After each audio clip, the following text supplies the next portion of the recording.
pemirsa sekalian, saya sangat bergembira karena para saudaraku semua dimanapun berada, tentu saja di dalam wilayah negara Republik Indonesia yang tercinta ataupun ada di luar negeri sana, ya, tentu melihat kembali atau menonton kembali channel YouTube kita ini, Mr. Koronis, komunikasi romantis dan humanis. Baik para pemirsa sekalian, tentu saja selalu kita menikmati, selalu kita melihat, menyaksikan bahwa salah satu konten YouTube kita ini tentu selalu membahas tentang fenomena-fenomena komunikasi. Baik tentunya sifatnya individual, ya, sifatnya kelompok, bahkan dia sampai suatu halayak ya menggaungkan tentang proses-proses komunikasi. Sebab kita tentu menyadari bersama bahwa komunikasi adalah sesuatu yang sangat berharga, komunikasi adalah sesuatu yang sangat penting untuk kita gaungkan bersama, ya. Baik para pemirsa sekalian, pada kesempatan ini tentunya kita bicara lagi tentang fenomena komunikasi yang akan saya ketengahkan di hadapan para pemirsaku semua. Tentu adalah pada hari ini yaitu komunikasi tentang keadilan, ya. Sebagaimana tentu kita maklum bersama bahwa ketika orang tertentu ditanya tentang keadilan, maka tentu jawabannya sangat relatif.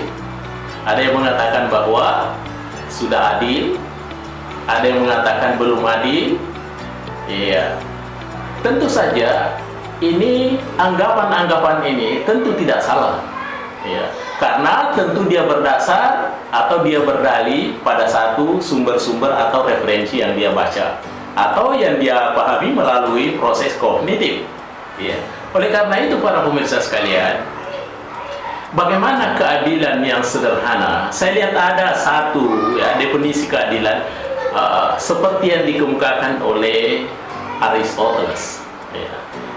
Aristoteles itu, ya, mengkomunikasikan ada 4 macam keadilan, ya.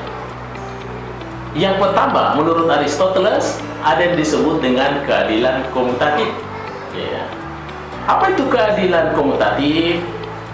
Artinya keadilan yang diberikan kepada seseorang tentu tanpa melihat jasa dan prestasinya. Apa maksudnya?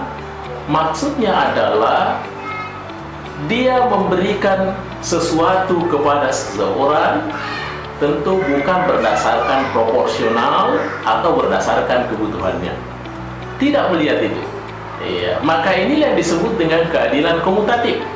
Memberikan keadilan kepada seseorang, memberikan keadilan kepada satu kelompok dengan tidak melihat jasa atau proporsionalnya. Itu yang pertama.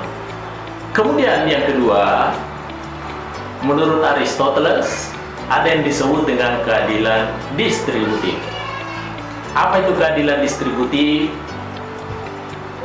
Menurut Aristoteles, dia membahasakan bahwa keadilan distributif itu adalah keadilan yang diberikan kepada seseorang yang sifatnya sama rata, sama rasa.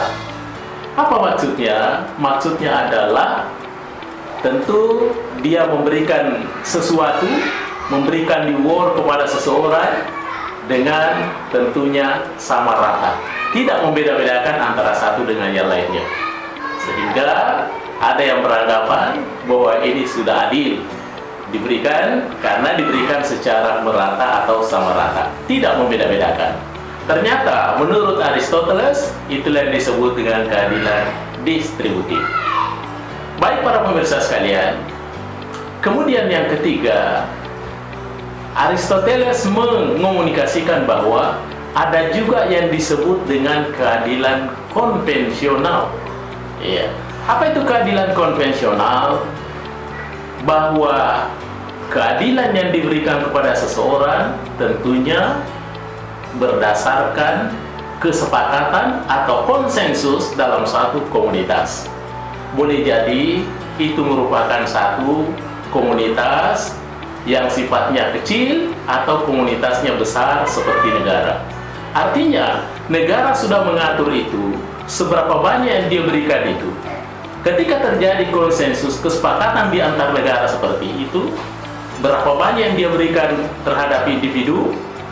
Ya, contohnya kalau penerimaan pegawai, ya tentu yang golongan 3 karena sarjana golongannya 3A, tentu gajinya berbeda dengan yang diangkat jadi pegawai atau ASN, aparatur sipil negara, dengan yang berijazah magister.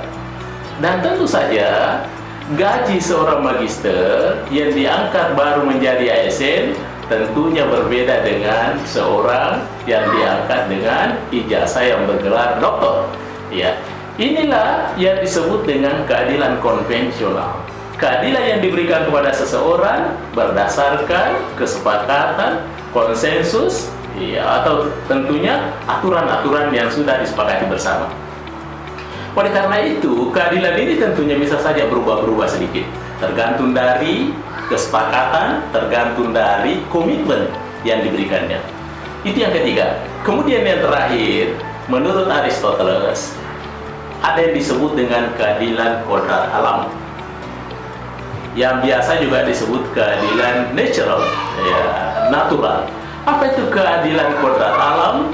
Artinya keadilan yang diberikan kepada seseorang atau satu kelompok masyarakat tentu berdasarkan hukum alam yang berlaku. Apa maksudnya? Maksudnya adalah ketika di suatu waktu yang sama, di hari yang sama, jam yang sama, menit yang sama, di daerah Sulawesi Selatan umpama ada yang sementara panas, ya, karena musim kemarau, ya, pada hari yang sama, jam yang sama. Contohnya umpama di Sulawesi Selatan ini, di daerah Takalar, Jendek Ponto lagi kemarau. Kemudian di kota Makassar lagi mendung pada jam yang sama. Kemudian di Kabupaten Maros, di Kabupaten Pangkep, baru sampai Parepare sana atau Sidrap, bukan panas dan mendung tapi hujan keras di waktu yang sama. Ya. Sebagai manusia, sebagai hamba, tentunya tidak bisa protes, karena ini adalah keadilan kodrat alam. Keadilan yang diberikan kepada seseorang, kepada kelompok masyarakat berdasarkan hukum alam yang berlaku. Ini adalah kemauan Sang Pencipta, kemauan Tuhan, tidak boleh diprotes. Kenapa di jam yang sama ada yang hujan, ada yang panas, ada yang mendung? Ternyata di balik itu, para pemirsa sekalian, rupanya ada hikmah-hikmah yang terkandung di dalamnya. Allah itu Maha Kuasa. Kenapa Dia kasih panas di Jendek Ponto, Kabupaten Jendek Ponto dan Kabupaten Takalar? Karena di sana ada saudara-saudara kita yang lagi berusaha untuk mengeringkan dia punya garam. Ya, karena ada berusaha garam, ya, ada industri garam. Ya, tentu garam itu bisa dia dipanen, bisa dia dicapai hasilnya bila mana bantuan sinar matahari yang panas. Kemudian, kenapa di kota Makassar diberikan cuaca dalam keadaan mendung? Karena di Makassar ini merupakan pusat transaksi se-Indonesia Timur. Itulah pintu gerbang Indonesia Timur di Makassar. Begitu banyak transaksi yang terjadi di kota Makassar, makanya Allah memberikan cuaca yang mendung, ya, tidak panas tapi mendung. Kemudian hikmah yang terakhir itu adalah kenapa Kabupaten Maros dan Pangkep dan seterusnya sampai di Parepare, Pindra, kenapa dia dikasih turun hujan? Karena rupanya di sana ada daerah bercocok tanam. Orang lagi tanam kacang, orang lagi tanam padi dan tanaman-tanaman lainnya yang tentu perlu siraman air hujan.